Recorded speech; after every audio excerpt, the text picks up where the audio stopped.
कहा है कि जब तक सारी दुनिया ईमानदार न हो जाए तब तक मैं अपने बच्चों को कैसे कह सकता हूं कि ईमानदारी ही परम उपयोगी और लाभपूर्ण है। Honesty is best policy. ये मैं अपने बच्चों को तब तक कैसे कह सकता हूं जब तक सारी दुनिया ईमानदार ना हो जाए। सारी दुनिया ईमानदार हो तो ही ईमानदारी उपयोगी हो सकती है। बर्नार्ड शॉ जिस नैतिकता की, जिस आचरण की बात कर रहा है, लाओ से उसे क्षुद्र नीति और क्षुद्र आचरण कहेगा। क्षुद्र आचरण सदा इस बात की फिक्र करता है कि आचरण भी उपयोगी और लाभप्रद होना चाहिए। क्षुद्र आचरण एक सौदाबाजी है, एक बार्गेनिंग है। उसका प्रतिफल क्या मिलेगा इस पर ही सब कुछ निर्भर है। अगर ईमानदार और सच्चाई और नेकी से जीने का परिणाम स्वर्ग होता हो तो मैं आचरण कर सकता हूं उनके अनुकूल। पुण्य अगर प्रतिष्ठा देता हो और सदाचरण से अगर रिस्पेक्टेबिलिटी, आदर मिलता हो तो मेरे लिए सार्थक मालूम हो सकती है। ये क्षुद्र आचरण की व्यवस्था है। क्षुद्र आचरण में और अनाचरण में बहुत फर्क नहीं है, इसे हम ठीक से समझ लें। क्षुद्र आचरण में और अनाचरण में बहुत फर्क नहीं है। क्षुद्र नैतिकता में और अनैतिकता में बहुत अंतर नहीं है। अगर ईमानदारी मैं इसीलिए उपयोगी पाता हूं कि उससे मुझे लाभ होता है, तो किसी भी क्षण में बेईमानी को भी उपयोगी पा सकता हूं क्योंकि उससे लाभ होता है। अगर दृष्टि लाभ पर है तो ईमानदारी और बेईमानी लक्ष्य नहीं है, साधन है। जब लाभ ईमानदारी से मिलता हो तो मैं ईमानदार हो जाऊंगा, और जब लाभ बेईमानी से मिलता हो तो मैं बेईमान हो जाऊंगा। अगर लाभ ही लक्ष्य है तो बेईमानी को ईमानदारी और ईमानदारी को बेईमानी बनने में बहुत अड़चन नहीं होगी। इसलिए हम सबकी नैतिकता की कीमत होती है। अगर मैं आपसे पूछूं कि क्या आप चोरी कर सकते हैं, तो इस प्रश्न का कोई अर्थ नहीं है। यह प्रश्न नॉनसेंस है, अर्थहीन है। मुझे पूछना चाहिए, आप 10 रुपए की चोरी कर सकते हैं? शायद आप कहें नहीं। मुझे पूछना चाहिए, आप 10,000 की चोरी कर सकते हैं? शायद आपकी नहीं डगमगा जाए। मुझे पूछना चाहिए, आप 10 लाख की चोरी कर सकते हैं? शायद आपके भीतर से हां उठने लगे। एक आदमी कहता है, मैं रुष्पत नहीं लेता हूं। पूछना चाहिए कितने तक,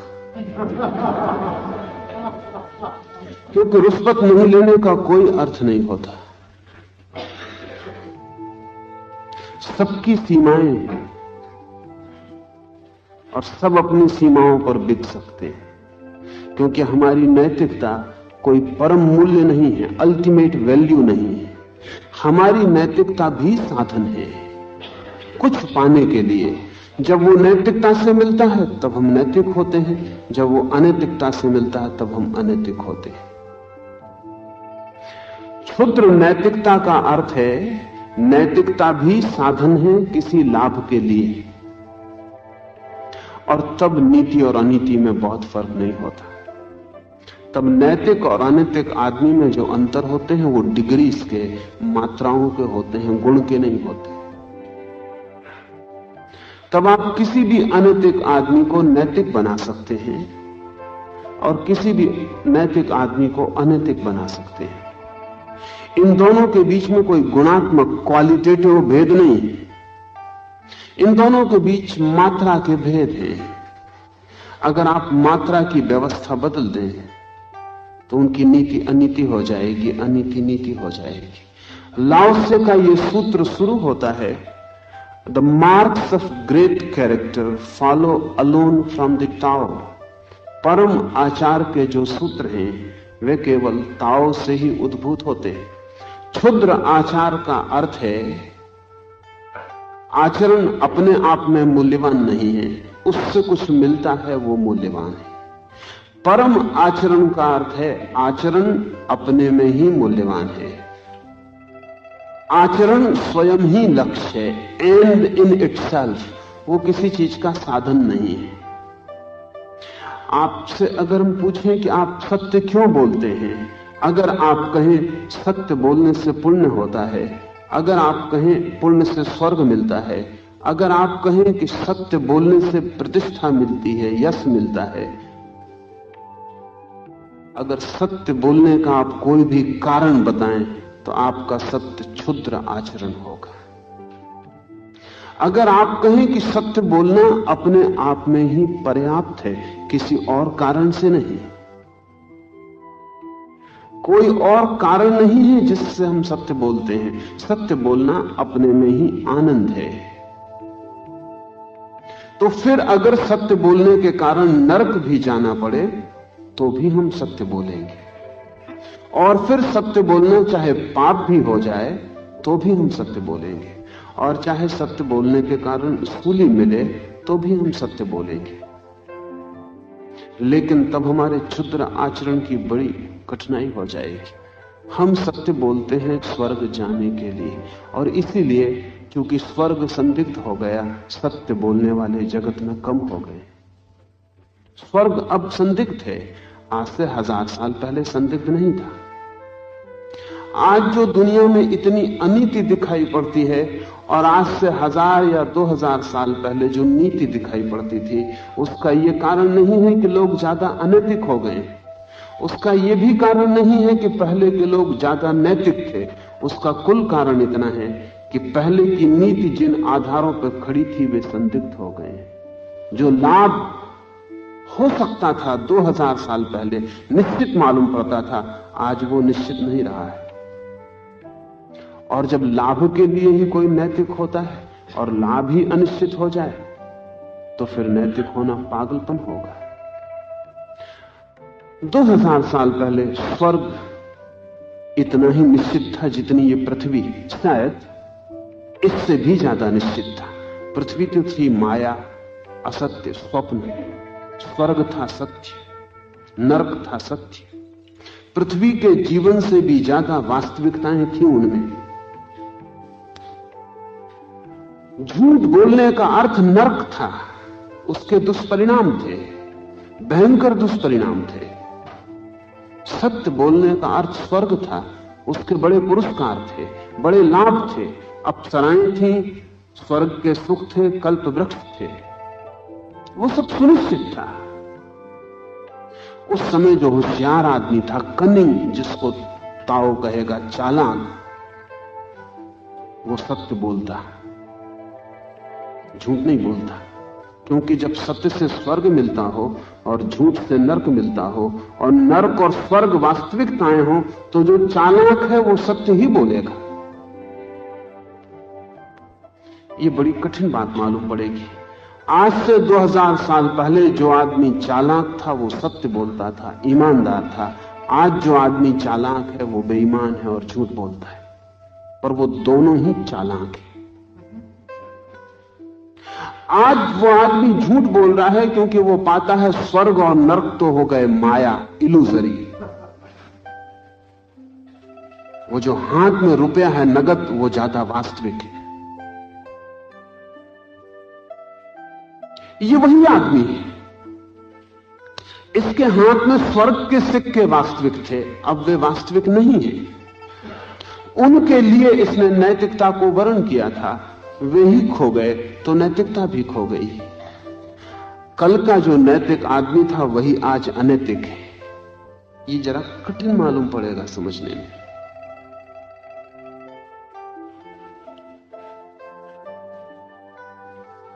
सारी की सारी संभावनाएं बदल गई।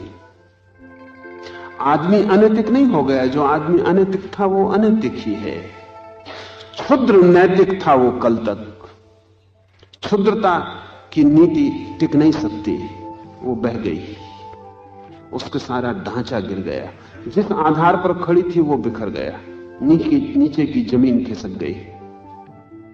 अब वही क्षुद्र नैतिक जो आदमी था आज भरपूर अनैतिक है। उसके भीतर कोई फर्क नहीं पड़ा। कल नीति से लाभ मिलता था, आज अनीति से लाभ मिलता है। कल सच बोलने से स्वर्ग मिलता था, आज बिना झूठ बोले स्वर्ग के मिलने का कोई उपाय नहीं दिखाई पड़ता। कल ईमानदार होने से प्रतिष्ठा मिलती थी, आज जो ईमानदार है वो अप्रतिष्ठित है, जो बेईमान है वो प्रतिष्ठित है। कल धोखा देना अपमानजनक था, गिलानी पैदा होती थी, आज जो धोखा देने में जितना कुशल है उतना ही सम्मानपूर्ण पद पर है। तो जो कल ईमानदारी से मिलता था आज बेईमानी से मिलता हो, लाभ जिनकी दृष्टि में है वे नीति से अनीति पर सरक जाएंगे। लाओस से इस नीति को क्षुद्र आचरण कहता है। हम दो शब्द जानते हैं, आचरण अनाचरण, नीति अनीति। लाओस से एक नया शब्द प्रवेश करवाता है। वो कहता है आचरण जिसे तुम कहते हो, अनाचरण तुम जिसे कहते हो, उनमें कोई गुणात्मक भेद नहीं है। वो एक दो नए शब्द निर्मित करता है। वो कहता है परम आचरण और क्षुद्र आचरण। अनाचरण की तो लाओस से बात ही नहीं करता, क्योंकि क्षुद्र आचरण अनाचरण का ही एक रूप है।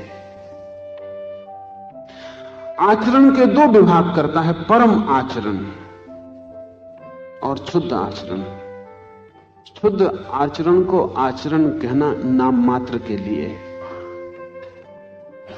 जहां नैतिकता स्वयं ही लक्ष्य है, जहां सत्य अपने में ही आनंद है और ईमानदारी स्वयं ही मूल्यवान है। उससे कुछ मिलेगा नहीं मिलेगा, खो जाएगा, ये बातें इररिलेवेंट हैं, असंगत हैं। मैं सैकड़ों लोगों को जानता हूं, न मालूम कितनी बार कितने लोगों ने मुझे आकर कहा है कि हम नीति से जीवन चला रहे हैं, लेकिन फल क्या है? और जो अनीति से चला रहे हैं वे सब कुछ पा रहे हैं, सब कुछ उनका है।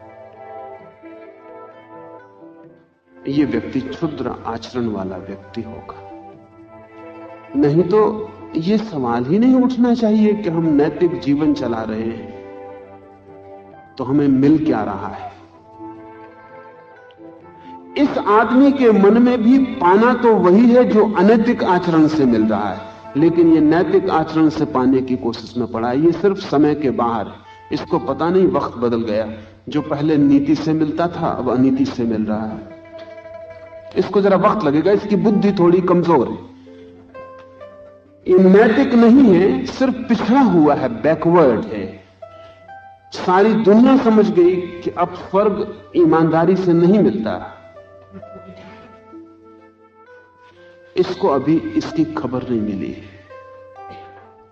ये सोचता है, इसके सोचने का ढंग, इसकी भाषा, इसके मापदंड वही है जो अनैतिक आदमी के हैं। अनैतिक आदमी ने बड़ा मकान बना लिया, ये भी बड़ा मकान बनाना चाहता है नीति के द्वारा। इसलिए पीड़ित हो रहा है कि मैं झोपड़े में पड़ा हूं और बेईमान बड़े मकान बना रहा है, और मैं गांव में पड़ा हूं और बेईमान राजधानी में निवास कर रहा है। इसको जो पीड़ा हो रही है वो पीड़ा इसके क्षुद्र आचरण की सबूत है। वो ये कह रही कि चाहते तो हम भी यही थे, लेकिन इतना हम में साहस नहीं कि हम बेईमानी कर सकें, इतना हम में साहस नहीं कि हम झूठ बोल सकें। तो हम पुराने नीति से चिपके हुए हैं, लेकिन अनैतिक को जो मिल रहा है वो हमें भी मिलना चाहिए।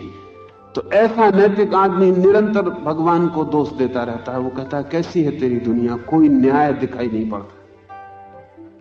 इससे भगवान का कोई संबंध नहीं है, न्याय का कोई संबंध नहीं। क्षुद्र आचरण।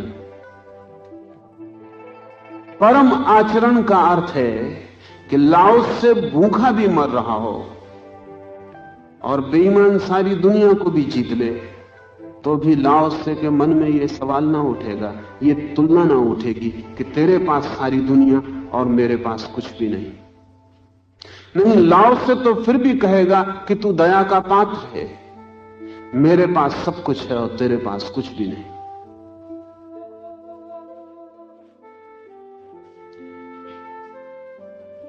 लाओस से के मन में वे जो अनैतिक रूप से सफल हो रहे हैं दया के पात्र होंगे, तुलना के पात्र नहीं। ईर्ष्या लाओस से के मन में पैदा नहीं होगी। सिकंदर भारत आता है, डायोजनीस से मिलता है, वो नंगा पड़ा है। सिकंदर डायोजनीस को कहता है कि मैं तुम्हारे लिए कुछ करना चाहता हूं। डायोजनीस खिलखिला के हंसता है और वो कहता है तुम अपने लिए ही कुछ कर लो तो काफी है, और तुम मेरे लिए क्या करोगे, क्योंकि मेरी कोई जरूरत ना रही। मेरी कोई जरूरत ना रही, तुम मेरे लिए क्या करोगे।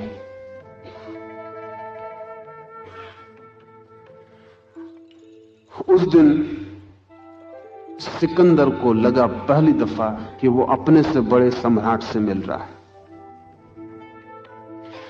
सिकंदर सम्राटों से मिलने का आदी था। एक नंगा फकीर था डायोजनीस, रेत पर नंगा पड़ा था। पहली दफे सिकंदर को लगा कि वो एकदम फीका हो गया किसी आदमी के सामने जिससे उसने कहा था कि मैं तुम्हारे लिए क्या करूं, बोलो, और वो सब कुछ कर सकता था हमारी भाषा में। डायोजनीस कहता कि एक महल तो एक महल बन जाता, डायोजनीस जो भी कहता वो हो जाता, सब कुछ सिकंदर कर सकता था। ऐसी कोई इच्छा डायोजनीस जाहिर नहीं कर सकता था जो सिकंदर न कर पाता, लेकिन डायोजनीस का यह कहना उसे बड़ी मुश्किल में डाल गया कि तुम मेरे लिए क्या कर सकोगे, अपने लिए ही कर लो तो बहुत, और फिर मेरी कोई जरूरत भी नहीं है, इसलिए कोई करने का सवाल नहीं। सिकंदर थोड़ी देर चुपचाप खड़ा रहा और सिकंदर ने कहा अगर मुझे दोबारा जन्मने का अवसर मिले तो परमात्मा से कहूंगा पहली चॉइस, पहला चुनाव मेरा है, मुझे डायोजनीस बना। डायोजनीस ने कहा कि और अगर मुझे मौका मिले तो मैं कहूंगा मुझे कुछ भी बना देना, सिकंदर मत बना। यह आदमी परम आचरण का आदमी है।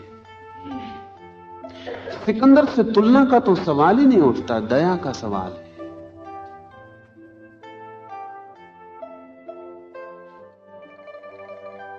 लाओस से के इस भेद को ठीक से समझ लें तो यह सूत्र समझना आसान होगा।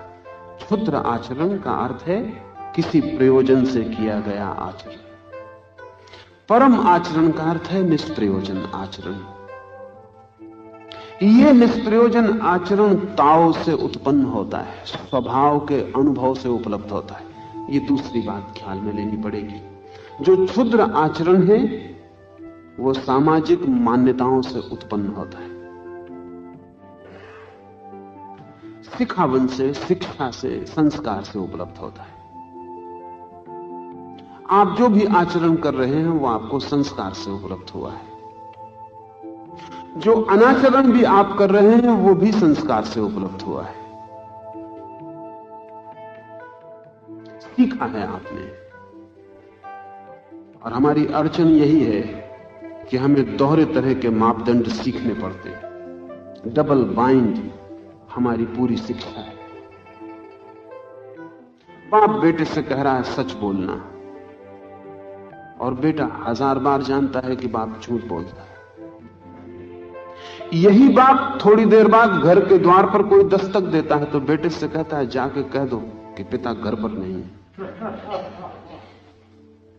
इस बेटे की समझ के बाहर है कि ये क्या हो रहा है, लेकिन धीरे धीरे उसकी समझ में आ जाएगा कि जिंदगी में दोहरे चेहरे जरूरी है।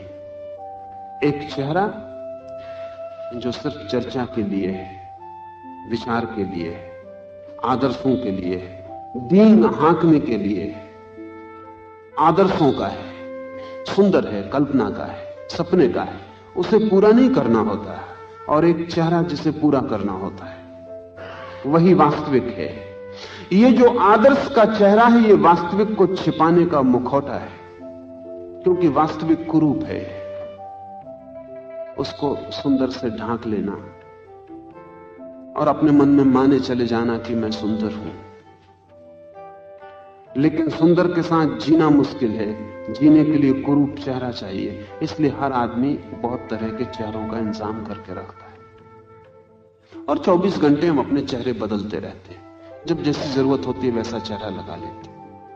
यही कुशल और सफल आदमी का लक्षण है। ये जो दोहरी स्थिति है, आचरण अनाचरण दोनों को एक साथ सीख लेने की, इससे प्रत्येक व्यक्ति विभाजित हो जाता है, स्प्लिट हो जाता है, टुकड़ों में बंट जाता है। उसे दोहरे तलों पर जीना पड़ता है, एक साथ दो नावों में सवार होना पड़ता है, एक साथ दो दरवाजों से निकलना पड़ता है, एक साथ।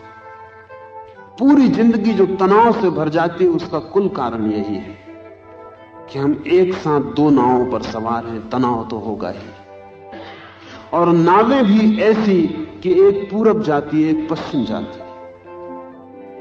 तब तो बर्नार्ड शॉ ठीक कहता है कि मैं अपने बच्चों को तभी कहूंगा कि ईमानदारी उपयोगी है जब सारी दुनिया ईमानदार हो जाए, उसके पहले नहीं।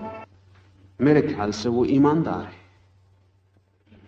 बच्चे को यही सिखाना उचित है कि dishonesty is the best policy. ये ईमानदार बाप यही सिखाएगा, लेकिन बेईमान बाप सिखाएगा कि honesty is the best policy. और अपने आचरण से यह भी सिखाएगा कि तू भी अपने बच्चों को यह वचन सिखा देना, लेकिन व्यवहार कभी मत सिखा। मुल्ला नसरुद्दीन मर रहा है तो उसने अपने बेटे को कहा कि तुझे आखिरी शिक्षा दे देता हूं, व्यवसाय अब तू संभालेगा मेरा। 2 सूत्र याद रखना, एक कि वचन का सदा पालन करना। उसके बेटे ने पूछा, और दूसरा? नसरुद्दीन ने कहा, वचन किसी को कभी देना नहीं। इन 2 सूत्रों का अगर तूने ख्याल रखा तो सफलता तेरी है। ये 2 सूत्र हमारे समस्त आचरण सूत्रों के साथ जुड़े हुए हैं। करना कुछ, कहना कुछ, होना कुछ, दिखलाना कुछ। जो वास्तविक हो उसे प्रकट मत होने देना, उसे छिपाए रखना अंधेरे में, और जो वास्तविक ना हो उसे प्रकट करना। इसलिए जब 2 आदमी मिलते हैं तो 2 आदमी नहीं मिलते, कम से कम 6 आदमी मिलते हैं, क्योंकि हर आदमी कम से कम मिनिमम 3 चेहरे तो रखता ही है। एक जैसा वो है जिसका उसे भी अब पता नहीं, क्योंकि इतना लंबा समय हो गया उसका उपयोग किए कि उससे पहचान टूट गई। एक वो जैसा वो समझता है कि मैं हूं, जैसा कि वो नहीं। और तीसरा वो चेहरा जैसा वो दिखाना चाहता है हमेशा कि मैं हूं। जब 2 आदमी मिलते हैं एक कमरे में तो 6 आदमी मिलते हैं। अक्सर चर्चा चेहरों के बीच चलती है, आदमी तो चुप ही खड़े रहते हैं। असली आदमियों का मिलना ही नहीं हो पाता। ये जो नैतिक व्यवस्था हम सीखते हैं खंडित व्यक्तित्व की, ये समाज से मिलती है, दूसरों से मिलती है, उधार है। लाओस से कहता है जो परम आचरण के सूत्र हैं वे केवल ताओ से निष्पन्न होते हैं। ताओ का अर्थ है लाओस से का स्वभाव से, समाज से नहीं, बाहर से नहीं, भीतर से, दूसरों से नहीं, स्वयं से। बुद्ध भी सच बोलते हैं, महावीर भी सच बोलते हैं, हम भी सच बोलते हैं, लेकिन हमारे सच और बुद्ध के सच में भेद है। हमारा सच सीखा हुआ सच है, बुद्ध का सच सीखा हुआ सच नहीं है। हम जब सच बोलते हैं तो हमारे भीतर झूठ मौजूद होता है, इसको ठीक से समझ लें। जब हम सच बोलते हैं हमारे भीतर झूठ मौजूद होता है। हम तौल लेते हैं कि क्या बोले, कौन सा फायदे का होगा, कौन सा हितकर होगा, अभी क्या उचित है।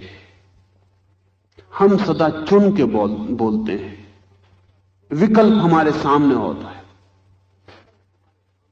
बुद्ध जब सच बोलते हैं तो विकल्प सामने नहीं होता, चुन के भी नहीं बोलते, झूठ मौजूद नहीं होता। जो भीतर होता है वो बाहर निकल आता है। इसलिए हमारा सत्य भी झूठ से मिश्रित होता है, होगा ही। और हम सत्य भी इस ढंग से बोलते हैं कि उससे हम झूठ का ही काम ले लें, और हम सच इस ढंग से भी बोलते हैं कि हम उससे भी हिंसा का काम ले लें। हम सच इस ढंग से बोलते हैं कि हम उससे भी किसी की छाती में छुरा भोंक दें। कई बार तो ऐसा लगता है कि हमारे सच बोलने से बेहतर होता है कि हम झूठ ही बोलते, क्योंकि हमारे झूठ में कभी कभी मलम भी होती है, हमारे सच में छुरा ही होता है। नजर हमारी सच बोलने की कम होती है, चोट करने की ज्यादा होती है, क्योंकि सच खूब चोट करता है, इसलिए हम सच बोलते हैं। बर्नार्ड शॉ ने लिखा है एक पत्र में कि अगर लोगों को चोट पहुंचानी हो तो सच बोलने से ज्यादा कारगर दूसरा कोई उपाय नहीं। किसी की अगर बिल्कुल जड़ें ही काट देनी हो तो सच बोलने से ज्यादा और सुविधापूर्ण कोई शस्त्र नहीं।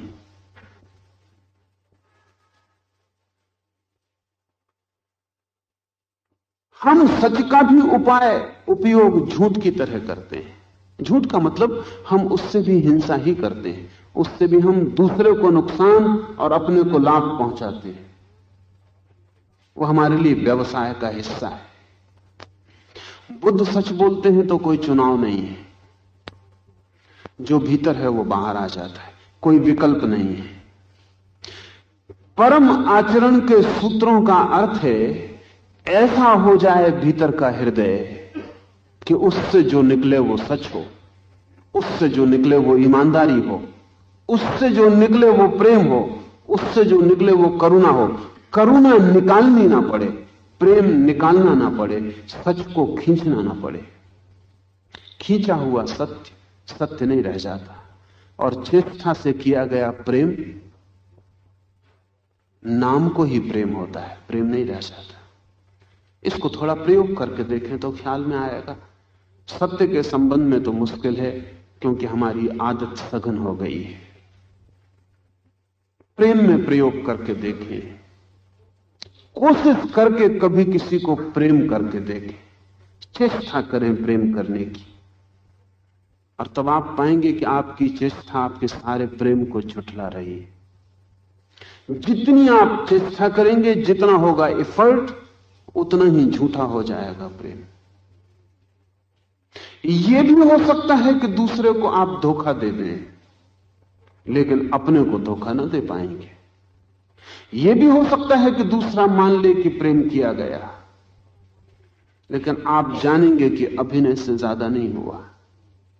हां, निरंतर चेष्टा से अभिनय में कुशलता आ जाएगी, फिर शायद आप भी भूल जाएं कि जो आप कर रहे हैं वो अभिनय है, प्रेम नहीं।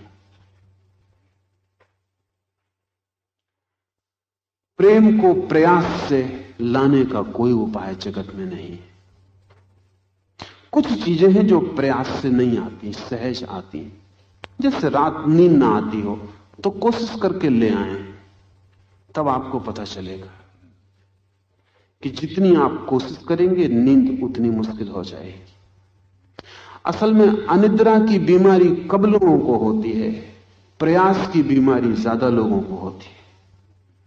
वस्तुतः अनिद्रा से कम लोग परेशान हैं, निद्रा को प्रयास से लाने से बहुत लोग परेशान हैं। नींद का मतलब ही है कि कोई प्रयास ना होगा तब नींद आएगी। अगर आपने प्रयास किया तो आ गई होगी नींद, तो भी टूट जाएगी। प्रयास तो नींद को तोड़ेगा। लोग तरकीबें बताते हैं कि 1000 तक गिनती गिन डालो रात में तो नींद आ जाएगी।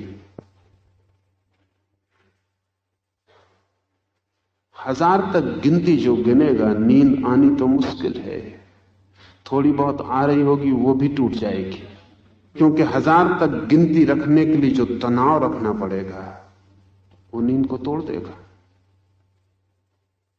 नींद प्रयास से नहीं आ सकती। जब आप सब प्रयास छोड़ देते हैं तब नींद आती है। हां, कभी कभी ऐसा हो सकता है कि 1000 की गिनती करते करते आप इतने ऊब जाएं, इतने परेशान हो जाएं कि फिर प्रयास छोड़ के पढ़ रहे हैं कि आए ना आए और आ जाए, वो अलग बात है, लेकिन वो 1000 की गिनती से नहीं आ रही है, थकान से आ सकती है। थक गए हो, प्रयास छूट गया हो तो नींद आ जाए। नींद स्वाभाविक है, आप जब थक गए हैं अपने आप आ जाती है। ठीक नींद जैसे बहुत से तत्व हैं जीवन में, और लाओस से मानता है कि जीवन का जो परम आचरण है वो नींद जैसा है, प्रयास जैसा नहीं है। स्वभाव से निष्पन्न होता है। तो आदमी क्या करे? हमारी चेष्टा यह होती है कि झूठ न बोलें, कोशिश से झूठ को रोक दें, कोशिश से सच बोलें। बेईमानी का मन हो रहा हो तो भी दबा दें और ईमानदारी का व्यवहार करें। यह हमारी शिक्षा है। इससे क्षुद्र आचरण पैदा होता है और क्षुद्र मनुष्य पैदा होते हैं। उनका आचरण हो या अनाचरण, क्षुद्रता बराबर होती है। हमारे साधु और हमारे अपराधियों में क्षुद्रता में कोई भेद नहीं होता। कठोर लगेगी ये बात, लेकिन हमारे साधु और हमारे अपराधी में क्षुद्रता समान होती है। साधु ईमानदारी से वही पाने की कोशिश कर रहा है जो अपराधी ने बेईमानी से पाने की कोशिश की थी, लेकिन क्षुद्रता बराबर होगी। लेकिन साधु की क्षुद्रता को हम न पहचान पाएंगे, अपराधी की क्षुद्रता हमें दिखाई पड़ जाती है। लेकिन क्षुद्रता बड़ी गहरी बात है। आप क्या करते हैं इससे संबंध नहीं है उसका, आप क्या हैं इससे संबंध है उसका। आप क्या करते हैं इससे कोई संबंध नहीं है क्षुद्रता का। क्षुद्रता का संबंध आप क्या हैं इससे है।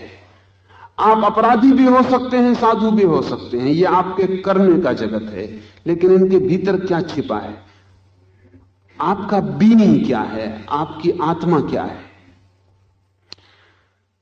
सामान्य नीति का सूत्र साफ है कि जो गलत है उसे छोड़ो प्रयास से ही, और जो सही है उसे पकड़ो प्रयास से ही। लाओस से क्या कहेगा? लाओस से कहता है कर्म के जगत में कोई परिवर्तन कारगर नहीं है। सवाल यह नहीं है कि तुम क्या करते हो, सवाल यह है कि तुम क्या हो। इस बात की फिक्र छोड़ो कि बुरा तुमसे ना हो और भला तुमसे हो। तुम इस बात की फिक्र करो, तुम इस चिंतना में पड़ो, तुम इस साधना में उतरो कि तुम क्या हो। इससे पहले आ जाने दो। जीसस से कोई पूछता है कि मैं क्या करूं, कैसे मैं जीवन के परम आनंद को उपलब्ध करूं, कैसे आएगा सत्य, कैसे आएगा धर्म, क्या है उपाय? और जीसस का वचन बहुत प्रसिद्ध है। जीसस ने कहा तुम इस सब की फिक्र ना करो, seek ye first the kingdom of God and all else shall follow। पहले तुम प्रभु का राज्य खोज लो और फिर सब अपने से चला आएगा, फिर पीछे पीछे चला आएगा, छाया की भांति चला आएगा। जीसस के लिए प्रभु के राज्य का वही अर्थ है जो लाओसे के लिए ताओ का है। बुद्ध के पास मौलिंग पुत्र गया, एक युवक, और उसने पूछा कि मैं भी भला होना चाहता हूं, मैं भी अच्छा करना चाहता हूं, क्या करूं? तो बुद्ध ने कहा करने की तुम चिंता मत करो, पहले तुम यही खोज लो कि मौलम के पुत्र, तुम्हारे भीतर कौन छिपा है। जिस दिन तुम उसे जान लोगे, तुमसे बुरा होना बंद हो जाएगा। तुमसे बुरा होता है, ये सिर्फ लक्षण है, सिम्पटम है, बीमारी नहीं है। इसको हम ठीक से समझ लें। आपसे बेईमानी होती है, चोरी होती है, हिंसा होती है, कठोरता होती है, ये बीमारी नहीं है, ये सिर्फ लक्षण है। ये इस बात की खबर है कि अभी तक आपका अपने से संबंध नहीं हो पाया। एक आदमी को बुखार चढ़ गया। बुखार कोई बीमारी नहीं है, शरीर उत्तप्त हो गया। उत्तप्त हो जाना कोई बीमारी नहीं है, केवल लक्षण है। शरीर में कुछ हो रही है, कोई बीमारी, कोई गहन शरीर के भीतर कोई संघर्ष, कोई उत्पात खड़ा हो गया है। उस उत्पात के कारण सारा शरीर उत्तप्त हो गया है। ये जो उत्तप्त हो जाना है, ये केवल बीमारी की खबर है। इसलिए आप भूल के ऐसा मत करना कि किसी का शरीर गर्म है तो ठंडा पानी डाल के उसका शरीर ठंडा कर दें तो ठीक हो जाए। बीमारी तो शायद ही मिटे, बीमार मिट भी सकता है, क्योंकि आप लक्षण को, सिम्टम को बीमारी समझ रहे हैं। और यह अच्छी बात है कि शरीर पर बुखार आता है, यह स्वस्थ शरीर का लक्षण है।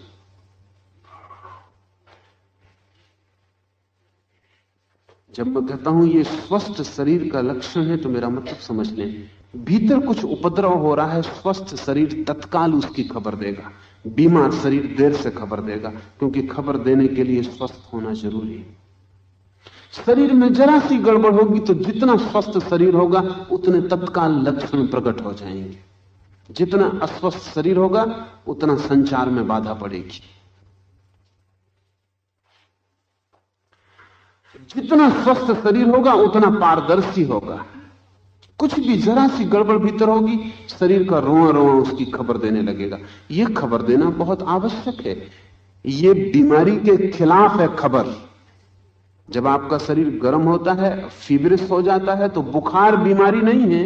बुखार केवल आपके शरीर के द्वारा दी गई सूचना है कि भीतर बीमारी है। जो बुखार को मिटाने में लग जाए वो पागल है। बीमारी को मिटा देना चाहिए, बुखार अपने से तिरोहित हो जाएगा। लेकिन मनुष्य के गहन अंतस जगत में हम यही कर रहे हैं। एक आदमी बेईमान है तो हम उसकी बेईमानी मिटाने में लग जाते। एक आदमी चोर है तो हम उसकी चोरी मिटाने में लग जाते। एक आदमी झूठ बोलता है तो हम उसका झूठ बोलना मिटाने में लग जाते, बिना इसकी फिक्र किए कि एक आदमी झूठ बोलता है, चोरी करता है, बेईमान है। क्यों? लाओस से कहता है, बुद्ध कहते हैं, वही व्यक्ति अनैतिक होता है जिसका अपने से कोई संबंध नहीं। इसे हम उनकी भाषा में कहें तो अनैतिक वही व्यक्ति होता है जो धार्मिक नहीं है। धार्मिक का मतलब हुआ जिसका अपने से संबंध है। इसलिए अनैतिकता केवल हमारे अधार्मिक होने की सूचना है, लक्षण। उन लक्षणों को बदलने से कुछ भी ना होगा, क्योंकि जब कोई लक्षण बदलने में लगता है तो बड़े जटिलताएं पैदा होती हैं। अगर एक बीमारी का लक्षण प्रकट हुआ, आपने उसको दबा दिया, तो दूसरी बीमारी की शक्ल में प्रकट होना शुरू होगा। वहां से दबाएंगे, तीसरी तरफ से शुरू होगा। और ध्यान रखें, हर बार दबाई हुई बीमारी गहन हो जाएगी और शरीर के और ज्यादा तंतुओं में फैल जाएगी। धीरे धीरे यह हो सकता है कि एक बीमारी 1000 बीमारियां बन जाए। बीमारी जब खबर देती है तो कारण की तलाश होनी चाहिए। एक आदमी बेईमान है, साफ बात है कि इस आदमी को ईमानदार होने का कोई अनुभव नहीं, कोई आनंद नहीं, इसलिए ईमानदारी को बेच पाता है, 2 पैसे में बेच देता है। कहते हैं जीसस को जुदास ने 30 रुपयों में बेच दिया। जुदास जीसस का शिष्य है और 30 रुपयों में उसने यहूदियों के हाथ बेच दिया जहां उनको सूली लग गई। एक बात पक्की है कि जुदास जीसस का मूल्य नहीं समझ पाया, या 30 रुपए की ही कीमत समझ पाया होगा।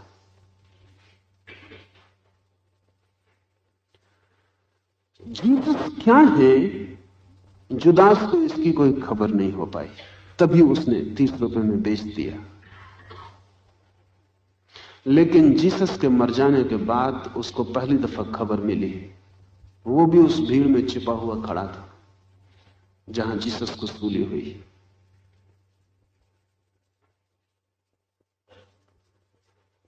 सूली पर चढ़े हुए जीसस को जब जुदास ने देखा, तब उसे पहली दफा दिखाई पड़ा यह आदमी कौन है। और जब जीसस ने कहा कि हे परमात्मा, इन सब लोगों को क्षमा कर देना, क्योंकि ये नहीं जानते हैं क्या कर रहे हैं, तब जुदास के भीतर कोई क्रांति घटित हो गई, उसके पैर की जमीन खिसक गई होगी। जिस आदमी को उसने 30 रुपए में बेच दिया, सूली पर लटका हुआ, मृत्यु के कगार पर खड़ा, हाथ में खीले ठुके मरता हुआ वो आदमी, जो उसे मार रहे हैं, पत्थर फेंक रहे हैं, गालियां बक रहे हैं, उन लोगों के लिए परमात्मा से प्रार्थना करता है, प्रभु इन्हें क्षमा कर देना, क्योंकि ये नहीं जानते कि ये क्या कर रहे हैं। इसलिए ये कसूरवार नहीं है। कसूर तो उसका होता है जो जानता हो और करता हो। इन्हें तो कुछ पता ही नहीं है कि ये क्या कर रहे हैं, इनको क्षमा कर देना। जुदास की पूरी कहानी लोगों को पता नहीं, क्योंकि जीसस के की मृत्यु इतनी बड़ी घटना हो गई कि फिर और सब बातें फीकी पड़ गईं। जीसस के मरने के दूसरे दिन जुदास ने आत्महत्या कर ली। ये दूसरी बात ख्याल में नहीं है, इसकी ज्यादा चर्चा भी नहीं होती। इतनी बड़ी घटना थी जीसस की सूली कि फिर सब फीका पड़ गया। लेकिन जुदास ने आत्महत्या कर ली पश्चाताप में। ये आदमी जिसने 30 रुपए में बेचा था, इतनी पीड़ा से भर गया, इसे पता चला पहली दफे कि इसने हीरा बेच दिया है 30 रुपए में, जिसका कोई मूल्य नहीं था, जो अमूल्य था। सारे जगत की संपत्ति भी एक तरफ रखते तराजू पर, तो भी वो तराजू का पल्ला इसको ऊंचा नहीं उठा पाता, फिर भी ये बजनी होता। ये मैंने क्या कर दिया। और इस आदमी ने मरते वक्त भी यही कहा कि माफ कर देना इन सबको। हम भी जब बेईमानी करते हैं और 2 पैसे के लिए बेईमानी करते हैं, तो हमें पता नहीं कि हम 2 पैसे में भीतर की आत्मा को बेच रहे हैं। ये कोई जीसस को बेचने से कम मामला नहीं है। तब आप जुदास हैं और जीसस को बेच रहे हैं। तब आपको पता चलेगा कि जुदास ने भी भूल नहीं की। 30 रुपया काफी होते हैं, चांदी के थे और असली चांदी थी। 30 रुपया आपको भी मिले असली चांदी के, आप भी बेचने को तैयार है। ये कोई जीसस का बिकना एक दिन घट गई घटना नहीं है, हर आदमी की जिंदगी में रोज घटती। ये कोई ऐतिहासिक घटना नहीं है कि घट गई और समाप्त हो गई। हम रोज ही जीसस को बेचते हैं। वो जो हमारे भीतर निर्दोष आत्मा है, उसे हम कौड़ियों में रोज बेच देते हैं। लेकिन बेचते हैं तो उसका मतलब इतना ही है कि हमें पता ही नहीं कि भीतर क्या है।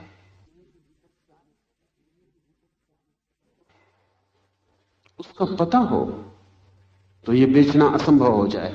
इसलिए लाओस से कहेगा कि जीवन के जो परम आचरण के सूत्र हैं, वे ताओ से ही उद्भूत होते हैं। जब तक कोई स्वयं को ना जान ले, निजता को ना जान ले, स्वभाव को ना जान ले, तब तक उसकी नैतिकता का कोई भी मूल्य नहीं है।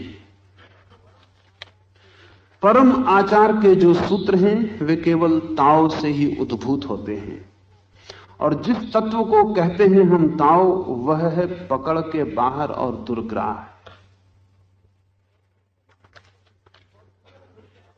और जिसे हम कहते हैं स्वभाव, अड़चन है बहुत उसे पाने में। कठिनाई है बहुत। पहली तो कठिनाई यह है कि हम उसे पकड़ नहीं पाते हैं। कुछ चीजें हैं, जैसा मैंने कहा, कुछ चीजें हैं जो प्रयास से नहीं आती, कुछ चीजें हैं जो पकड़ से छूट जाती हैं, कुछ चीजें हैं जो पकड़ से हाथ में आती हैं, कुछ हैं जो पकड़ से छूट जाती हैं। ये मेरी मुट्ठी खुली है, जिस मेरी खुली मुट्ठी पर हवा भरी, इस मुट्ठी को मैं बंद करता हूं, हवा बाहर हो जाती। मुट्ठी खुली होती है तो भरी होती है, और बंद होती है तो खाली हो जाती। बड़ी उल्टी बात है। कोशिश तो मैं करता हूं कि मुट्ठी को बांध लूं तो हवा मेरे हाथ में बंद हो जाए, लेकिन जितने जोर से मैं बांधता हूं उतनी ही हवा मेरे हाथ के बाहर हो जाती। हवा दुर्ग्राह है, पकड़ के बाहर है, लेकिन इसका यह मतलब नहीं कि हवा है नहीं, हवा यहां और अभी है।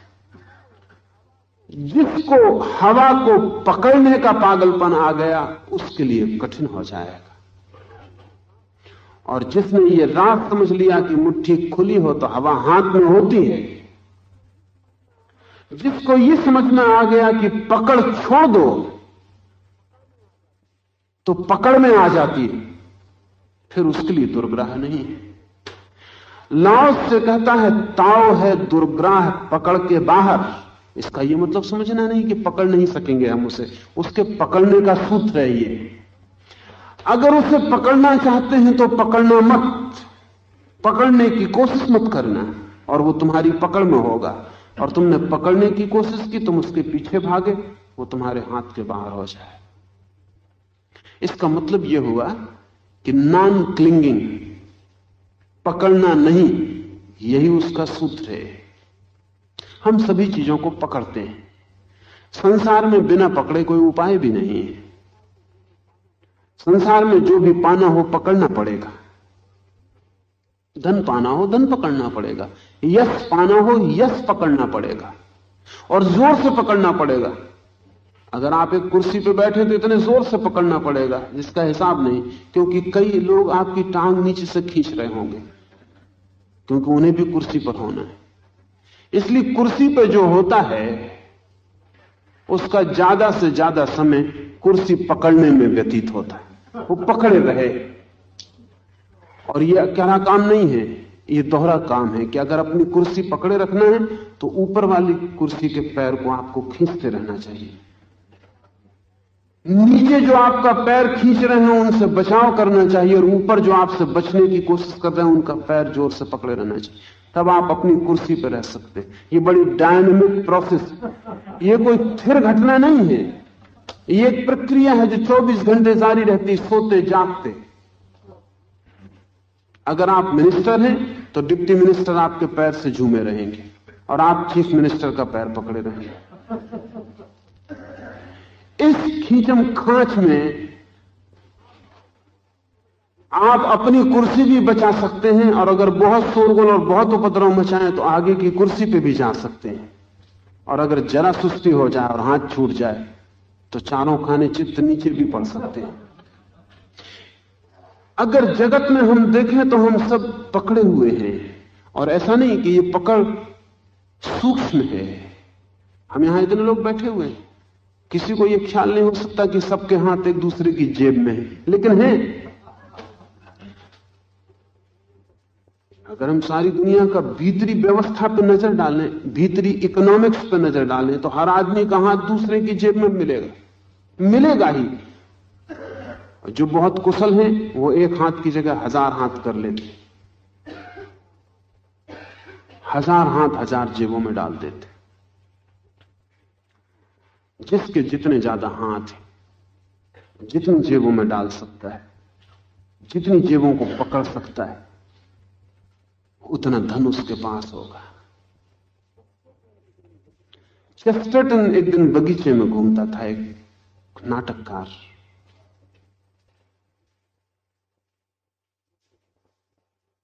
मित्र एक साथ था। चेस्टरटन की सदा आदत थी अपने खीसों में हाथ डाल के घूमना। मित्र ने पूछा कि क्या कभी ऐसा भी हो सकता है कि एक आदमी जिंदगी भर अपने खीसों में हाथ डाले बिता दे?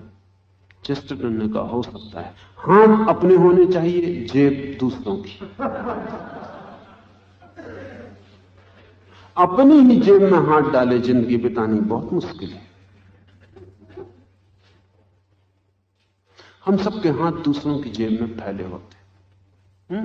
आर्थिक संरचना यही है। इसमें जो ढीला करेगा, छोड़ेगा, उसके हाथ से सब छूट जाएगा। स्वभावता जिंदगी में सब चीजें पकड़ने से मिलती हैं।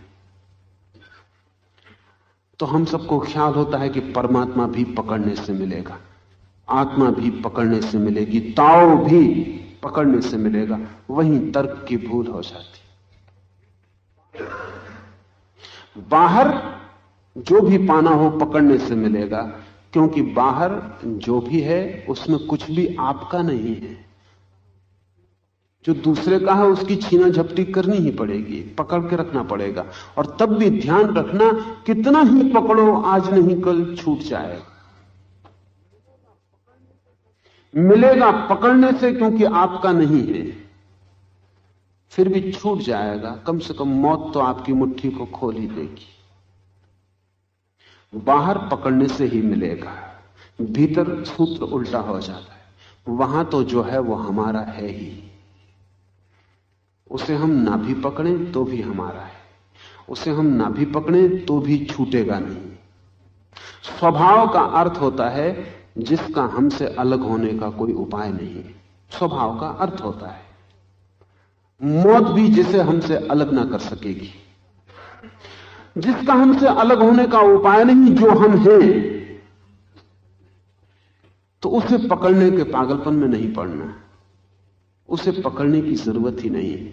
अगर ये पकड़ने की आदत को लेकर कोई भीतर चला जाए और आत्मा को पकड़ने लग जाए तो कठिनाई में पड़ता है। अंग्रेज विचारक ह्यूम ने कहा है, सुन सुन के पढ़ पढ़ के बहुत लोगों की बातें कि आत्मा को जानो, नो दाइसेल्फ।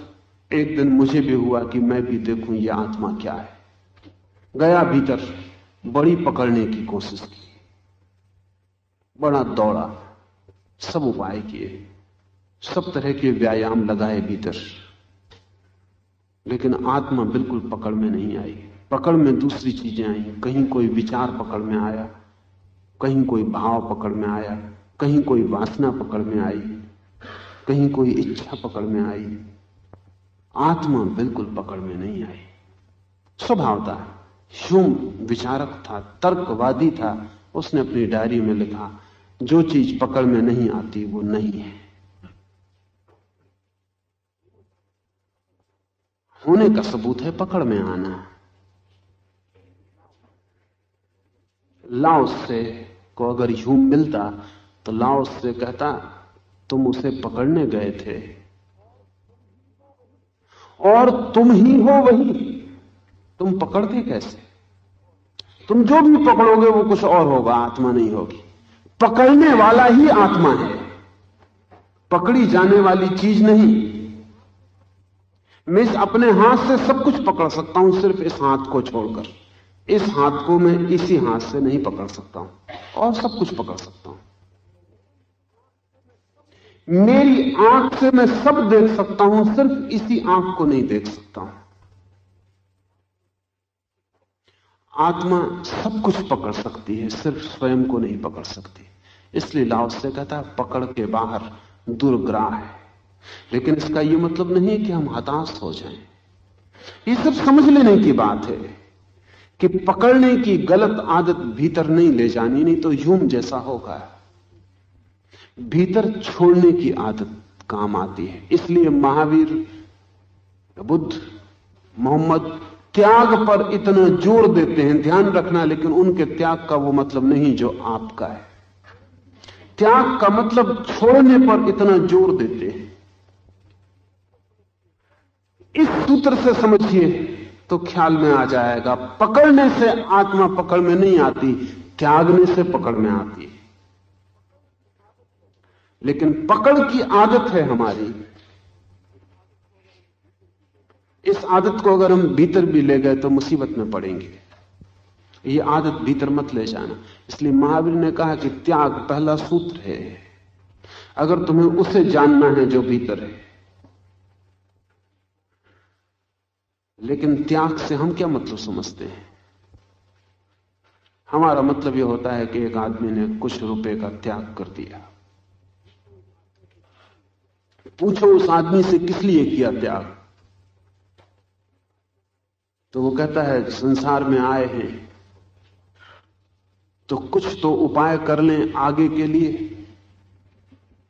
तो वो कहता है जिंदगी ऐसे ही चली जा रही है, आज नहीं कल मरना होगा, मरने के बाद के लिए भी कुछ इंतजाम जरूरी है। कि वो आदमी जो कुछ भी कहेगा उसमें आपको दिखाई पड़ जाएगा कि उसने रुपए छोड़े नहीं है, इन्वेस्ट किए हैं। इन्वेस्टमेंट त्याग नहीं, वो तो नियोजन करना है संपत्ति को और ज्यादा बड़ा करने के लिए। उस पर ब्याज भी मिलेगा, लाभ भी मिलेगा और लंबा मामला है। प्लानिंग उसकी बड़ी है।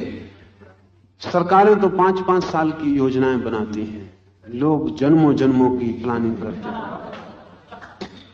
स्वर्ग तक फैलाते हैं, मोक्ष तक फैलाते हैं अपनी योजना को। यहां जमीन पर बैठे बैठे धंधा, मोक्ष में भी धंधा करते हैं। ये जो इसे हम अगर त्याग कहते हो तो गलती है, इससे त्याग का कोई संबंध नहीं। त्याग का मतलब है छोड़ने की वृत्ति, छोड़ने की समझ। और जब कोई किसी लिए छोड़ता है, छोड़ता ही नहीं। त्याग किसी लिए त्याग ही नहीं है। त्याग का मतलब है सिर्फ छोड़ने की कला। निष्प्रयोजन है। पकड़ के देख लिया, बहुत कुछ पकड़ में नहीं आता, छोड़कर देखते हैं कि छोड़ने से क्या आता है। दौड़कर देख लिया बहुत, अब रुक के देखते हैं कि रुक के क्या आता है। बांध कर देख लिया बहुत, अब छोड़कर देखते हैं कि क्या आता है।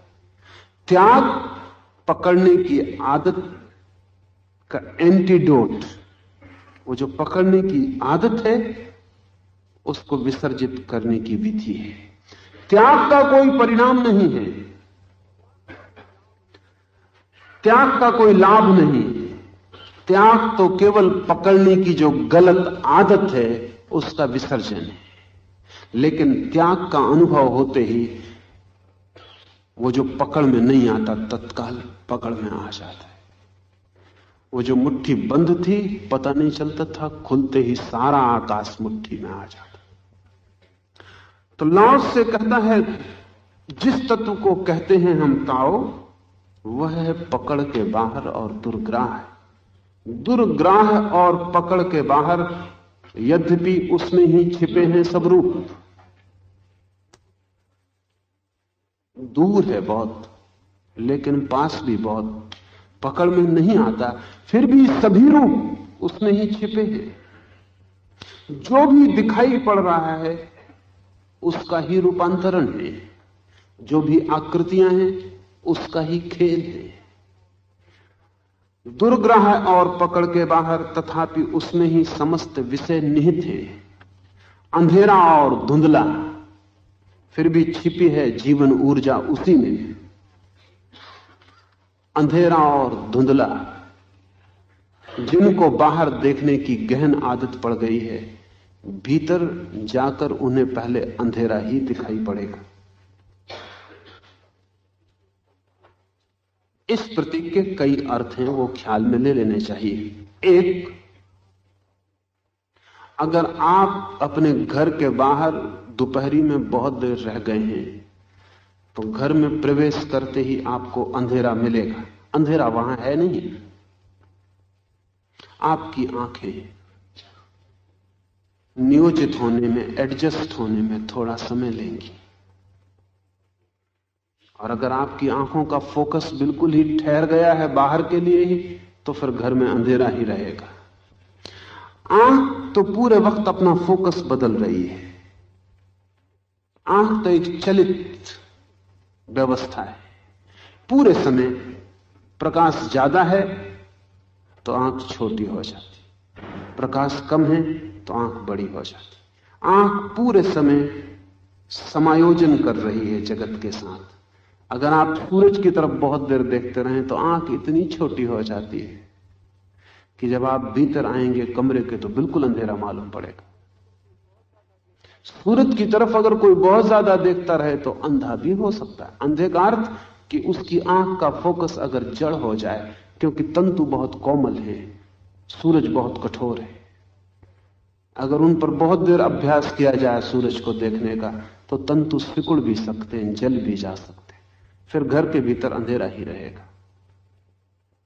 अंधेरा अगर हम ठीक से समझें तो आंख की गत्यात्मकता पर निर्भर है। जिसको हम अंधेरा कहते हैं उसमें भी कुछ पशु हैं, पक्षी हैं जो बराबर देखते हैं। उनकी आंख हमसे ज्यादा गत्यात्मक है, उनकी आंख हमसे ज्यादा सरलता से तरल, वो अंधेरे में भी देख पाते। अंधेरा आंख पर निर्भर करता है। एक बात ठीक से समझ लें, अंधेरा और प्रकाश आंख पर निर्भर करते हैं।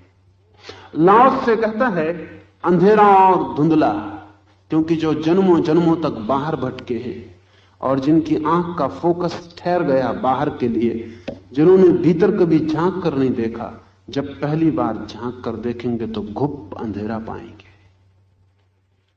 इसलिए जो लोग भी गहरे ध्यान में जाते हैं वो लोग एक ना एक दिन घबरा के बाहर लौट आते। इतना घनघोर अंधेरा मिलता है कि भय हो जाता है। और किताबों में लिखा हुआ है दूसरी ही बात, किताबों में लिखा है कि महान प्रकाश वहां होगा। ये पढ़ा हुआ है कि महान प्रकाश वहां होगा। जब भीतर जाते हैं पाते हैं अंधेरा तो लगता है भटक जाएंगे, निकलो बाहर, घबराहट होती। और बाहर का अंधेरा इतना अंधेरा नहीं मालूम होता जितना भीतर का अंधेरा अंधेरा मालूम होगा। अपरिचित लोक है बिल्कुल, आंख की बिल्कुल क्षमता वहां देखने की रही नहीं है। फिर बाहर तो अंधेरा कितना ही हो, पता है हमें कि कोई ना कोई और बहुत लोग मौजूद हैं। भीतर के अंधेरे में तो आप बिल्कुल अकेले रह जाते हैं, वहां कोई भी मौजूद नहीं है। अकेलेपन का डर भी पकड़ता है, अंधेरा भी घबराता है, घबराहट में बाहर आ जाता है। लाओस से कहता है भीतर है अंधेरा धुंधला। ये जो अंधेरा है ये विरोध नहीं है उन सूत्रों का जिनमें कहा है कि भीतर परम प्रकाश है। भीतर तो परम प्रकाश है, लेकिन उस परम प्रकाश को देखने की आंख धीरे धीरे धीरे धीरे विकसित होती, भीतर जाके धीरे धीरे विकसित होती। थके मांदे दोपहरी में बाहर से लौटे हैं, बैठ जाते हैं 2 क्षण घर में आकर, धीरे धीरे धीरे धीरे अंधेरा कम हो जाता है, घर प्रकाशित मालूम होने लगता है। कभी रात के अंधेरे में उठाएं और शांति से अंधेरे को देखते रहें तो एक चमत्कार दिखाई पड़ेगा।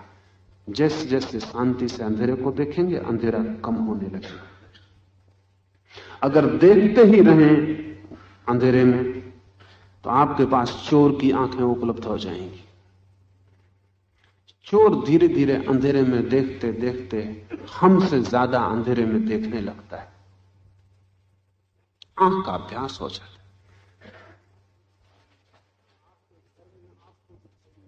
आपके घर में आपको दिखाई नहीं पड़ता लेकिन उसे दिखाई पड़ता है। सुना है मैंने कि मुल्ला नसरुद्दीन के घर में एक रात चोर घुस गए।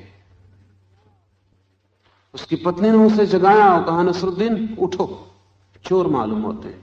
नसरुद्दीन ने कहा शांत भी रहो, हम तो जिंदगी भर इस घर में खोजते हो गए, कुछ मिला नहीं, शायद उन्हें मिल जाए।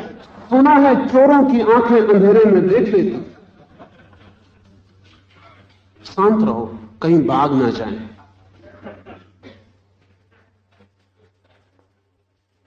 और फिर यह भी हो सकता है उन्हें कुछ न मिले, घबराहट में उनके पास कुछ हो छोड़ जाएं। शांत रहो।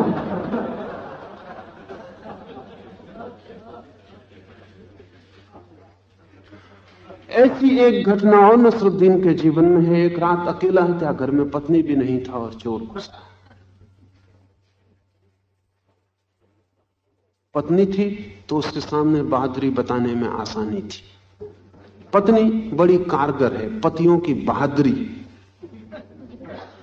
बताने में संसार में कहीं तो नहीं दिखा पाते। घर आके पत्नी के सामने बहादुर हो जाते। हालांकि मजा यह है कि चाहे कितने ही बड़े बहादुर हों, पति को पत्नी कभी बहादुर मानती नहीं। चाहे सिकंदर ही हो आप, पत्नी के सामने कुछ आपकी कीमत नहीं। लेकिन फिर ये एक समझौता है, पिटे कोटे जिंदगी से लौटते हैं, पत्नी पर थोड़ी अकड़ बटा लेते हैं, एक दुनिया निर्मित हो जाती, हम भी कुछ हैं। उस दिन पत्नी भी घर में नहीं थी। मुल्ला बहुत घबरा गया, डर के मारे एक अलमारी में घुस गया, पीठ दरवाजे की तरफ करके छिप के खड़ा हो गया। चोर सब में खोजते खोजते आखिर अलमारी पर भी पहुंचे। अलमारी खोली, मुल्ला की पीठ। तो चोरों ने कहा, नसरुद्दीन ये क्या कर रहे हो? नसरुद्दीन ने कहा, शर्म के कारण यहां छिपा हूं, घर में कुछ भी नहीं।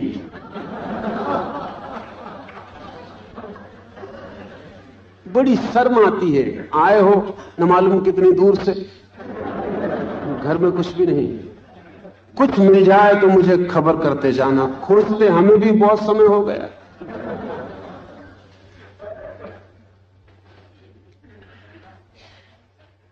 चोर को दिख सकता है अंधेरे में, हमसे तो ज्यादा दिखता है, अभ्यास से सरलता से दिखने लगता है।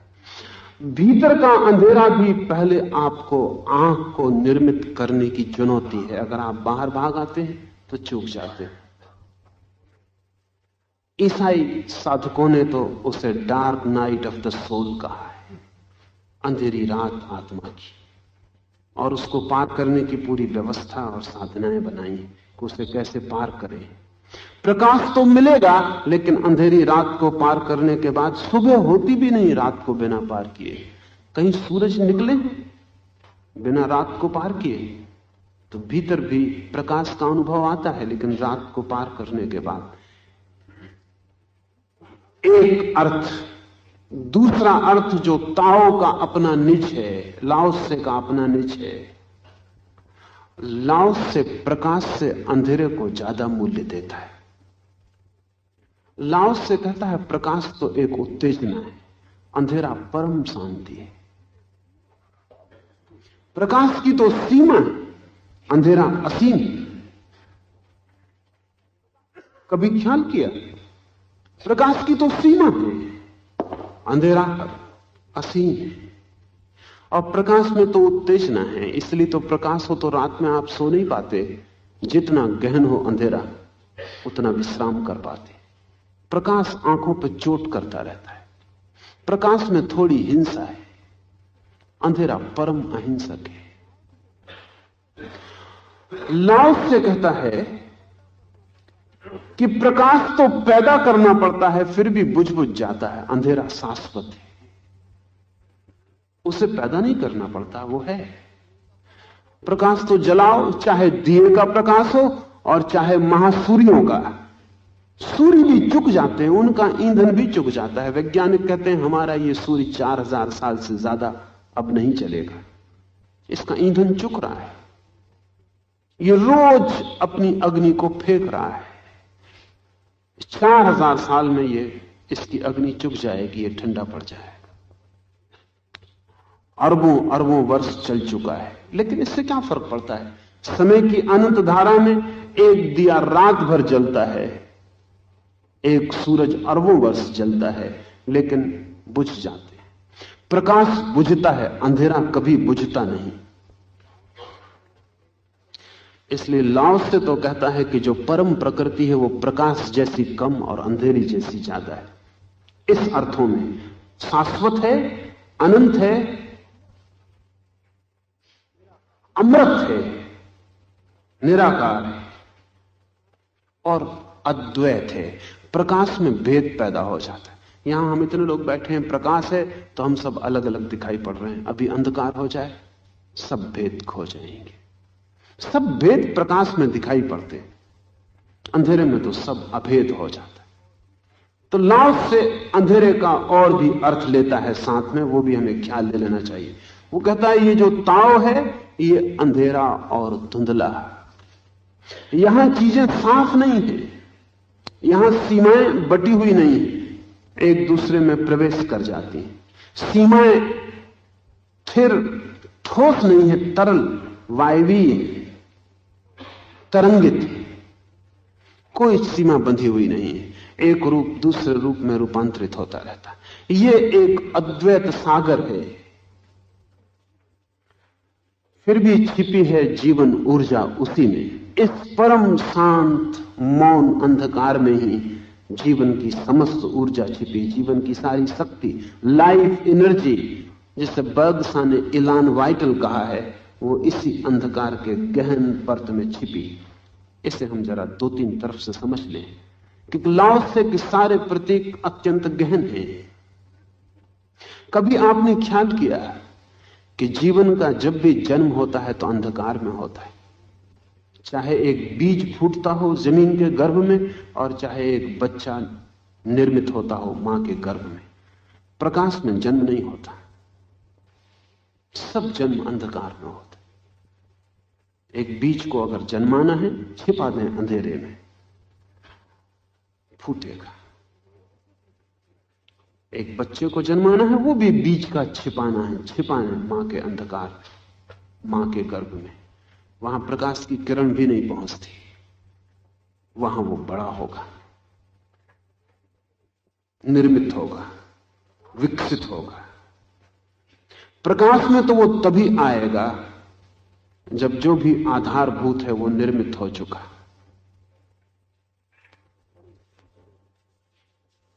जड़ें अंधेरे में छिपी रहती हैं, निकालने प्रकाश में वृक्ष मुरझा जाएगा, मर जाएगा।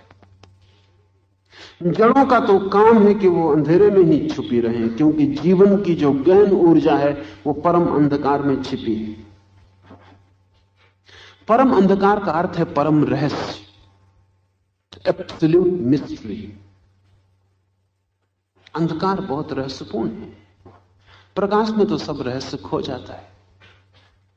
जिस चीज पे प्रकाश पड़ जाता है उसी का रहस्य खो जाता है। पूरब के लोग बहुत होशियार थे, इसलिए उन्होंने जीवन की जो जो रसपूर्ण बातें थी उन पर पर्दा डाल रखा था। स्त्री सुंदर थी, उतनी सुंदर नहीं, उतनी सुंदर होती ही नहीं जितनी सुंदर थी पर्दे के कारण। बेपर्दा होकर पश्चिम की स्त्री कुरूप हो गई। हालांकि मजे की बात यह है कि पश्चिम में आज सुंदरतम स्त्रियां हैं जैसा पृथ्वी पर कभी भी नहीं थी, लेकिन फिर भी कुछ बात खो गई, रहस्य खो गया।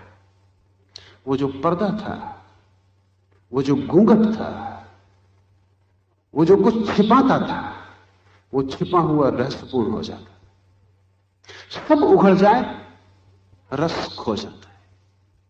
विज्ञान रस का बड़ा दुश्मन है, उघाड़ने में लगा रहता है। धर्म रस का बड़ा प्रेमी है, ढांकने में लगा रहता है। इसलिए लाओत्से के अंधेरे का यह अर्थ ठीक से समझ लें। जीवन की जो गहनतम ऊर्जा है वो अंधकार में छिपी है और वहीं से आती है प्रकाश में, लेकिन जड़ें अंधकार में ही बनी रहती हैं। हम बाहर के जगत में फैलते जाते हैं, हमारी शाखाएं फैलती जाते हैं, पत्ते फूल, लेकिन हमारी जड़ें अंधकार में बनी रहती। अंधकार लाओत्से के लिए वैसा प्रतीक नहीं है जैसा हम सोचते हैं। आमतौर से हमारे मन में अंधेरा मौत का प्रतीक है, प्रकाश जीवन का। इसलिए जब कोई मर जाता है तो हम दुख में काले कपड़े पहन लेते। लाओत्से से पूछे तो वो कहेंगे क्या पागलपन कर रहे हो, अंधेरा तो जीवन की ऊर्जा को छिपाए है, तुम काले कपड़े को, अंधेरे को मृत्यु के साथ जोड़ रहे हो।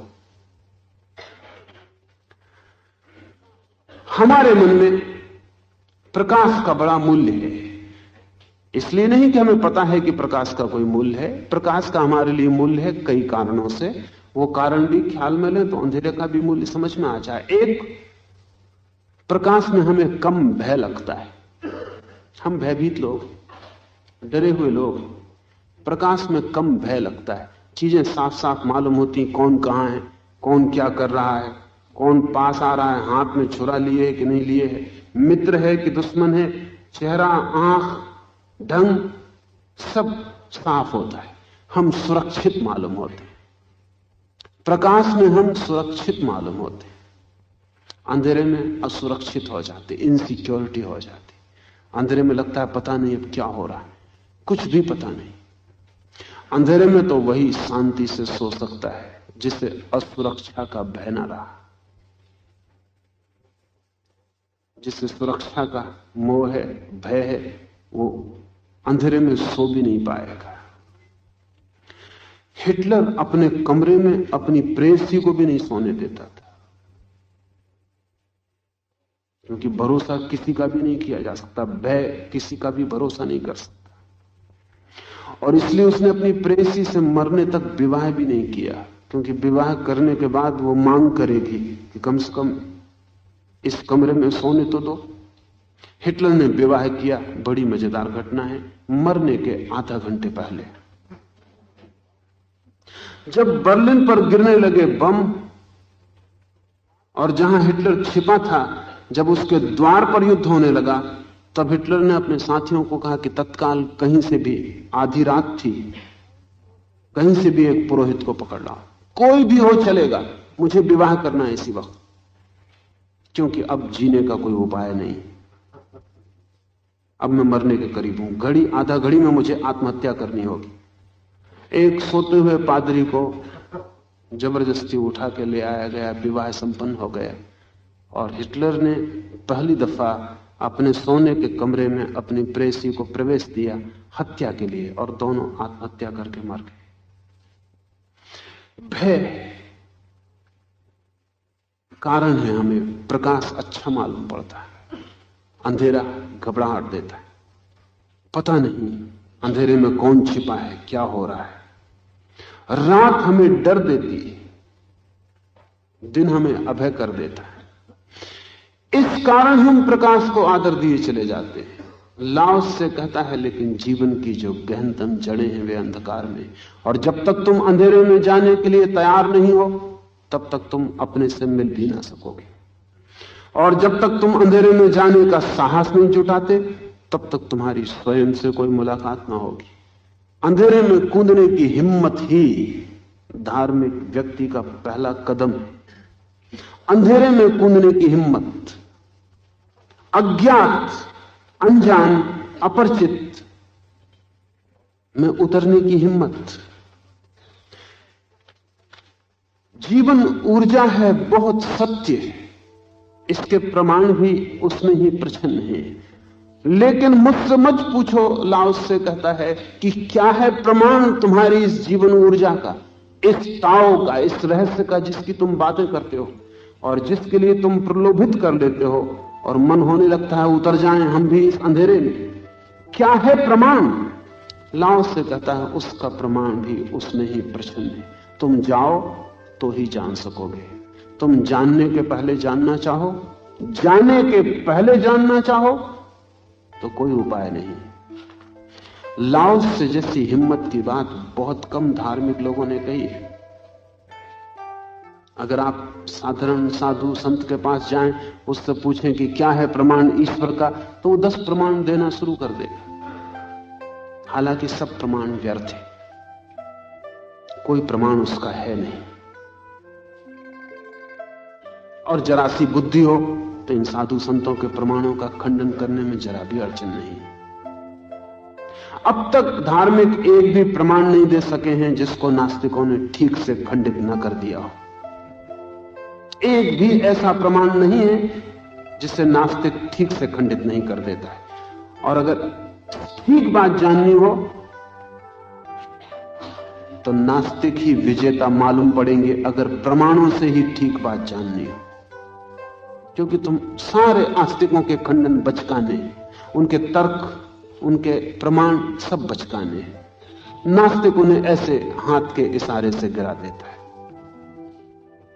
लेकिन वास्तविक आस्तिक ने कभी प्रमाण दिए ही नहीं, क्योंकि वो कहता है प्रमाण अनुभव के अतिरिक्त और कोई नहीं है।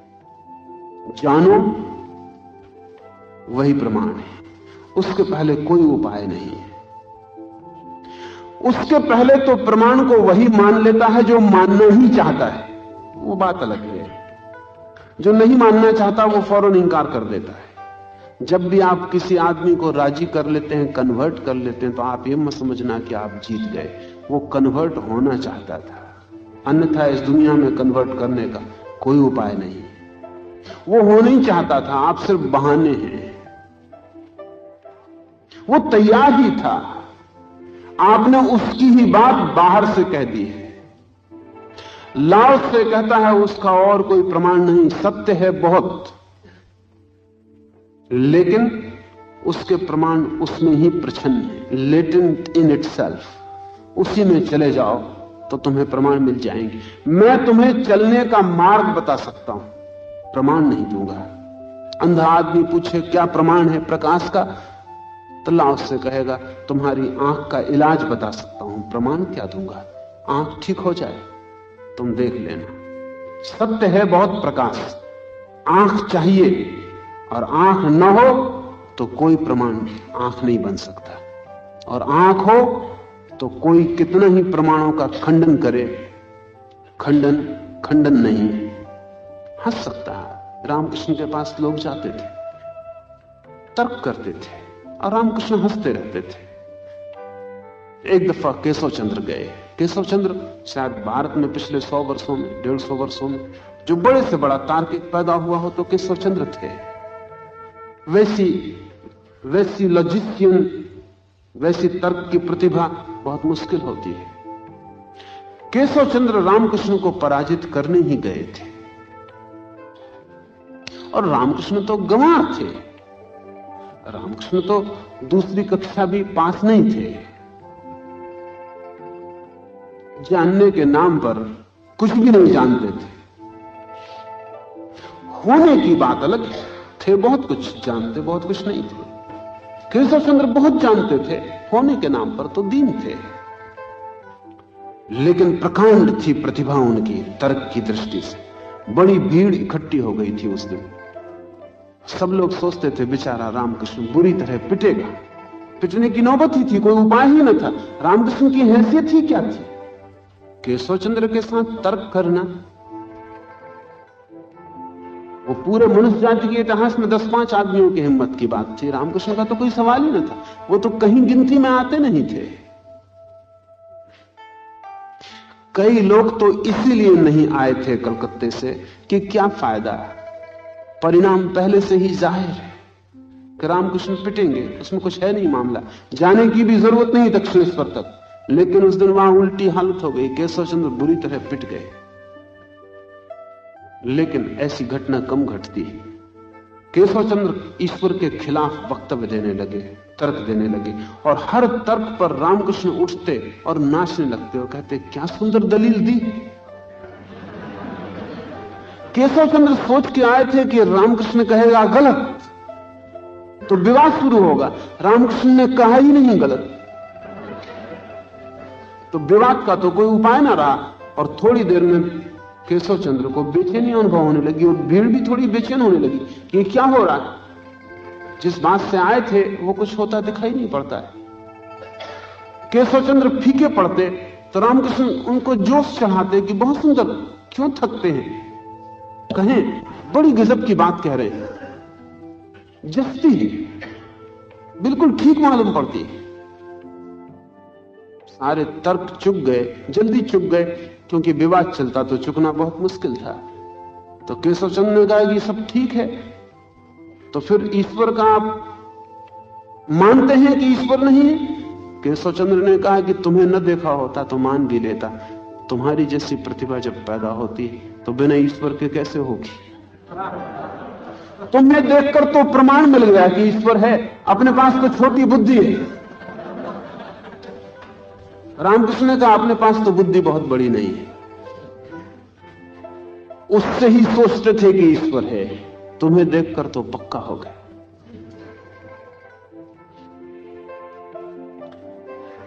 ये जो आदमी है, ऐसे आदमी प्रमाण नहीं देते।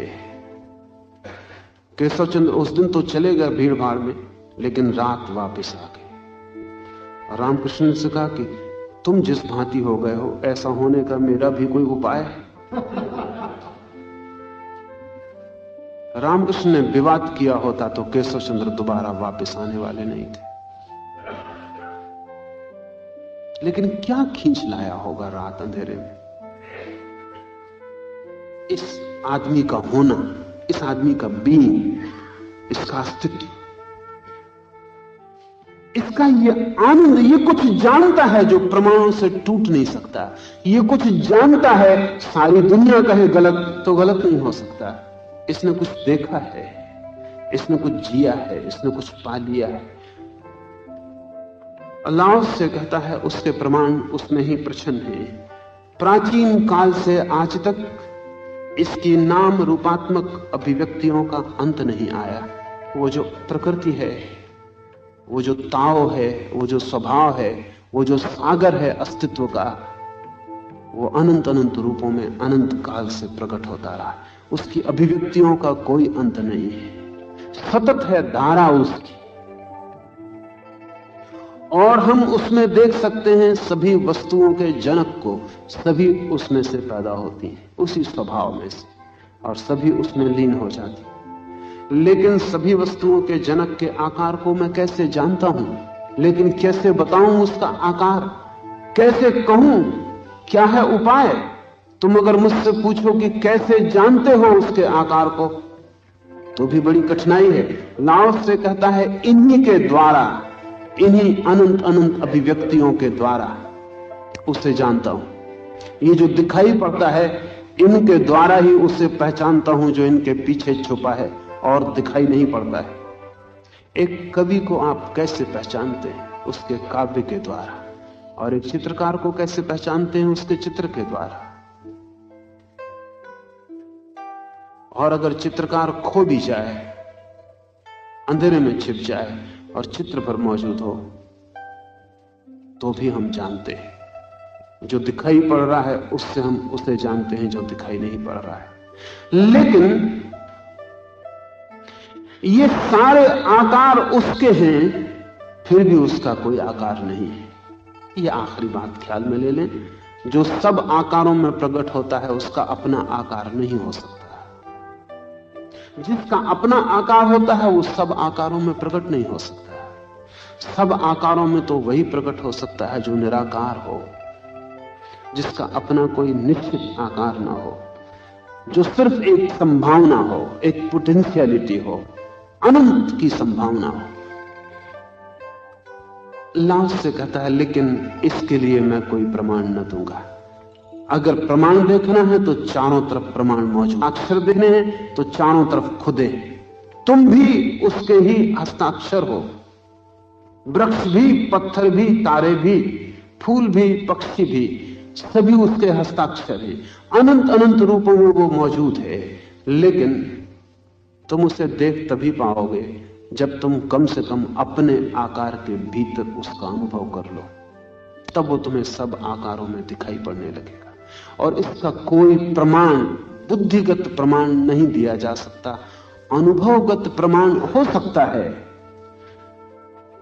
और जिस दिन कोई व्यक्ति अपने भीतर, अपने आकार के भीतर डूबकर उस निराकार को जान लेता है, उस दिन उसके जीवन में जो क्रांति घटित होती। जिस दिन कोई व्यक्ति अपने भीतर छुपे हुए उस सत्य को अनुभव कर लेता है, पहचान लेता है, कहें हम परमात्मा, आत्मा, जो नाम देना हो। लाओस से नाम भी नहीं देता, वो कहता है ताओ। ताओ का अर्थ होता है रित, नियम, दिला। वो कहता है वो जो नियम है जीवन का आत्यंतिक, वही। उसे जिस दिन कोई जान लेता है, उसके बाद उसका आचरण सदाचरण है। उस दिन के बाद उसके आचरण में चेष्टा नहीं। उस दिन के बाद वो जो भी कर रहा है वो सोचा विचारा, आयोजित, पूर्व निर्धारित नहीं। उस दिन के बाद जो भी उससे हो रहा है वही धर्म है। हम सोचते हैं धार्मिक आचरण से धार्मिक आदमी पैदा होता है। लाओस से कहता है उल्टी है बात, धार्मिक आदमी से धार्मिक आचरण पैदा होता है। हम सोचते हैं आचरण बदलेंगे तो धार्मिक हो जाएंगे। लाओस से कहता है धार्मिक हो जाओ तो आचरण बदल जाएगा। और ये सूत्र सिर्फ भाषा का भेद नहीं है, पूरे जीवन की आमूल दृष्टि अलग हो जाती। आचरण से जो शुरू करता है वो परिधि से शुरू करता है, ऊपर ऊपर भटकता है। जो अंतस से शुरू करता है, वो केंद्र से शुरू करता है। और ध्यान रखें, केंद्र बदल जाए तो परिधि बदल जाती है, लेकिन परिधि की बदलाहट से केंद्र नहीं बदलता।